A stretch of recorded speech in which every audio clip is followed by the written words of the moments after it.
Chapter 1. Timelines, fast and slow. Time is not what you think it is. Time seems so simple, we hardly ever ponder its nature. And what is there to ponder? Time flows from past to future, constantly and everywhere. That much seems obvious. But keep in mind that centuries ago, it seemed obvious that the sun revolved around a flat earth. Maybe we shouldn't trust our instincts so much. And maybe, there's a whole lot more to time than you would ever guess. In the order of time, physicist and best-selling author Carlo Rovelli appends our common notions of time. He reveals a strange universe, our universe, where time flows at many different speeds. And where the present moment can never be shared with another person. In this visual guide, we'll explore the science underlying these truths. And we'll explore answers to questions like, where does time come from, and why can't we remember the future?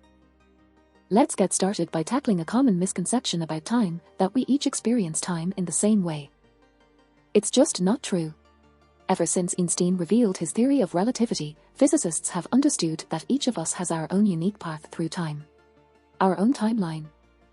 You see, time doesn't pass at the same rate everywhere. It's faster in some places, slower in others. It depends on where you are. It works like this: if you're close to something really heavy, time will slow down. And if you're farther away from that heavy thing, whatever it is, time will speed up. Think about it. What's the heaviest thing that we, as humans, ever come close to? Well, the Earth is pretty heavy. So let's use the Earth as our heavy thing and see how it affects the passage of time. If you wanted to test this, you'd need maybe $5,000. The money would be enough to afford 2 very precise clocks, which you could easily buy online.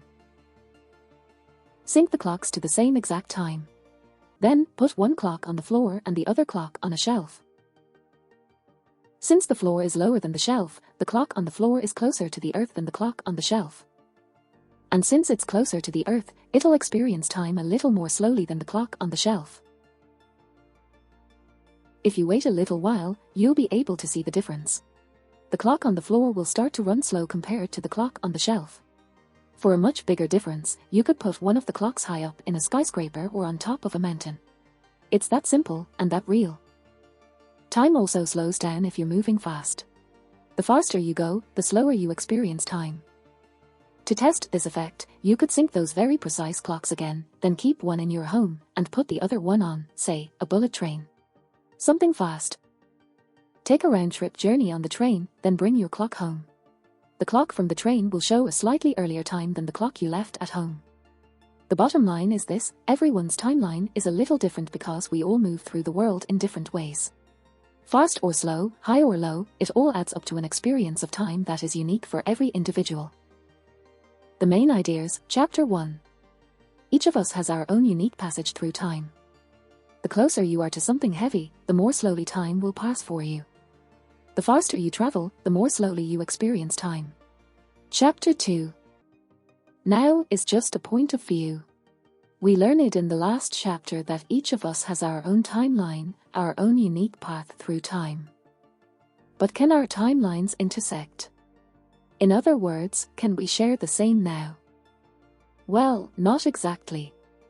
Let's say you're talking with your sister, standing next to her. It seems like you're both sharing the same present moment. I mean, if someone asked you what your sister was doing now, you'd say she's standing here talking to me. But let's think about this. When you look at your sister, what are you really seeing? You're seeing light, which has been reflected off of her and into your eyes. That light takes a little time to travel from her to you, it's not instantaneous. In fact, it takes about a nanosecond. Still, it's not precisely now, is it? It's just a tad bit off. Of course, nobody notices a nanosecond. But the difference becomes more pronounced when considering longer distances. For example, could you and your sister share the same now if we put her on a faraway planet? Let's put your sister on Proxima b. It's a planet which is very, very far from Earth. So far, in fact, that it takes about 4 years for light to travel from there to here. You're on Earth. You have a telescope. So you peer into your telescope and point it at Proxima b. And what do you see? You see your sister standing there on Proxima b, waving to you. The light which shows her waving took 4 years to reach your telescope. So the moment she waved to you, that happened 4 years ago. Strange as it may sound, our timelines can't intersect. They can only get very, very close. The delay between timelines isn't the only thing that stops us from sharing a now. It's actually much weirder than that. When you look through the telescope, you're seeing your sister as she was 4 years ago. So you might think that what she's doing now is equivalent to what she will be doing 4 years after waving to you. But recall from chapter 1 that time passes at different speeds for different people, based on things like how fast they are moving. 4 years for her could be 2 years for you. Or 4, or 10. Or 50. The bottom line is you can't assign the same now to 2 different timelines. It would just be arbitrary. If you're on the same planet, then the differences are small enough to ignore. But the farther away you get, the more absurd the whole notion of the present becomes. Because when you get down to it, now is just a point of view. The main ideas, Chapter 2. The idea of a shared present moment is ultimately absurd, although this absurdity only becomes apparent across great distances. Since communication is limited by the speed of light, it is impossible to sync your present moment with someone else's. Chapter 3. Quantum Implications. This chapter is concerned with the quantum aspects of time. Anytime you see the word quantum, it means you're dealing with things at a very, very small scale. The world we experience, for example, walking down the street, sipping a cup of coffee, is all built on trillions upon trillions of much smaller events, such as the movement of atoms. These tiny events, they're the Lego blocks of our reality, our macro world. In a sense, what happens at the quantum level is more basic, more fundamental, than what we experience in our world. So what does quantum mechanics have to say about the nature of time? First off, it tells us that time is granular, not continuous. We may talk about the flow of time, but time actually has a minimum duration called the Planck time. It is on the order of 10.44 seconds, 100 millionth of a trillionth of a trillionth of a trillionth of a second. Although the Planck time is a ridiculously short interval, the fact that it exists at all tells us something very important. It implies that, beyond a certain level of precision, the entire concept of time breaks down. It gets even weirder. Not only does time break down at a certain point, at such small scales, the ordering of events, from past to future, can actually be random. You see, in the quantum realm, things don't exist in the same way that they do up here. Time and position are more fuzzy. If 2 events happen very close together in time, this fuzziness can make it impossible to predict which one will happen first. Physicists call this situation indeterminacy. In our macro world, we usually know which event is going to happen first because of cause and effect. Cause, you hit a baseball with your bat. Effect, the ball flies out to center field. We know beforehand that the swing is always going to come first. The ball won't fly to center field on its own. But in the quantum realm, it doesn't work that way. Maybe event occurs before event B. Or maybe event B precedes event A. It's not just that we don't know which happens first. It's not even that we can't know. What it means is this: until the events happen, there is no order. No inherent cause and effect. Though deeply unintuitive, this is how the quantum world seems to work. The main ideas, Chapter 3. Time is granular and becomes blurry at small scales. The order of events here can be impossible to predict. Time has a minimum duration, called the Planck time. At very small scales, time becomes fuzzy, sometimes making it impossible to predict the order of events. Chapter 4. Entropy and the arrow of time. Why does time seem to flow from past to future? In the equations that physicists use to describe the world, there are almost no references to the direction of time. Backwards, forwards, it's pretty much all the same when it comes to physics. In fact, there is only one variable in all of physics which gives time a direction: entropy. What is entropy? Think of it as a measure of disorder. When something heats up, its molecules get agitated, disorderly. Entropy increases. Cool something down, and its molecules become less jumpy, more confined. Entropy decreases. Disorder, and therefore entropy, tends to increase over time.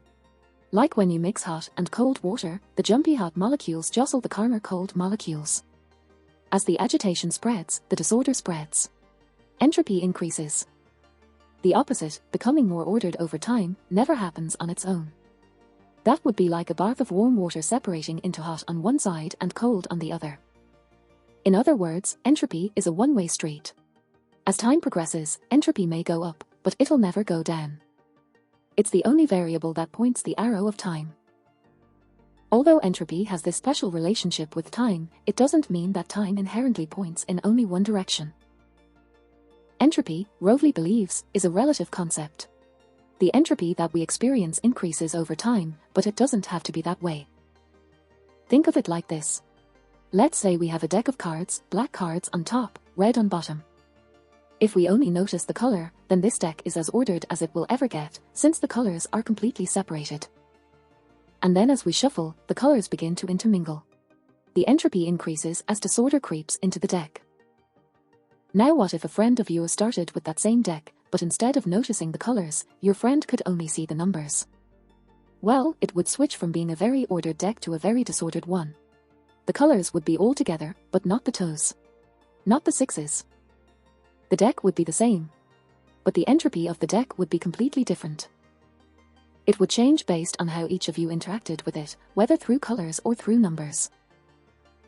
So the point is this: entropy gives time its direction, but entropy itself is relative. Therefore, the direction of time is also relative. Time flowing from past to future, this is not just a feature of the universe. It's a feature of us. Of how we interact with the universe. This leads to some interesting questions. If we experienced the universe as having a different entropy, how would it impact our experience of time? More importantly, could we even exist if time flowed in a different direction? We'll explore these questions in the next chapter. The main ideas, Chapter 4. Entropy points the arrow of time. There could be many interpretations of entropy. Rovelli believes that the direction of time is relative, based on how one experiences entropy. Chapter 5. Different journeys through time. The order of time. What does it mean for time to flow in different directions? In the last chapter, we learned that the direction of time is defined by entropy, a measure of disorder. And that entropy itself is a relative concept. From our point of view, entropy was at its lowest point at the beginning of the universe, right before the Big Bang. That was the moment of maximum order. Ever since then, entropy has been increasing as heat from the Big Bang spreads through the universe. Once the entire universe is at the same temperature, time as we know it will stop because entropy will have nowhere to go. Now, we've previously learned that entropy is relative. So one interesting thought experiment is to ask what would happen if we saw entropy differently. What if it started high and ended up low? Would we travel backwards through time? Sort of, but that's the wrong way to look at it. From our point of view, time would begin wherever entropy is the lowest. So our experience of time would not change at all. From our point of view, we would be living in a world where entropy increases over time. As it normally does. Here's another thought experiment: what would time feel like in an environment where entropy started high and stayed high? Rovelli sees this as the most likely outcome, if one were to choose a random entropy in a random universe. If the entropy of the universe was always high, then there would be no direction to time. Things would happen, but they would seem random, unpredictable. It would be impossible for life to take root in such an environment. This is why we live in a world with a clear direction of time, because it's the only kind of world we can live in. The main ideas, Chapter 5. For a real sense of time to occur, the universe must contain both low and high entropies. In our reality, time begins with the Big Bang and ends when the temperature of the universe is the same everywhere. Life cannot exist in a setting where entropy starts high and stays high. Chapter 6. Traces and order. So far, we have learned about what time is and what it is not. We've shown the impossibility of a shared now and explored the idea that, at the quantum level, even past and future become fuzzy. So why can't we see traces of the future? How come we can't remember tomorrow? The answer to these questions comes back to entropy. The passing of time leaves traces. We see these traces everywhere we look. But they always come from the past, and never the future. That's because in order to leave a trace, an irreversible process has to occur. An asteroid hit the moon millions of years ago, yet we still see the impact crater today. That asteroid left its mark on the moon because some of the impact energy was converted to heat. Without that heat, there would be no crater. The asteroid would have just bounced off. In our world, heat is the key to making something irreversible, because heat always increases entropy. And entropy, at least the entropy that we experience, goes in only one direction, forward in time. That's why the future seems so wide open to us, undetermined. Because we have no evidence of what will happen. As we close this final chapter, let's consider one last question: what does time accomplish? Time brings order to the world. It's like a thread that weaves together all the events in the universe. By weaving them in the right order, using entropy as its guiding principle, it makes the world more predictable. That predictability allows us to exist. The order of time is a sort of miracle. It's the one safe path through a chaotic universe. Let's savor it.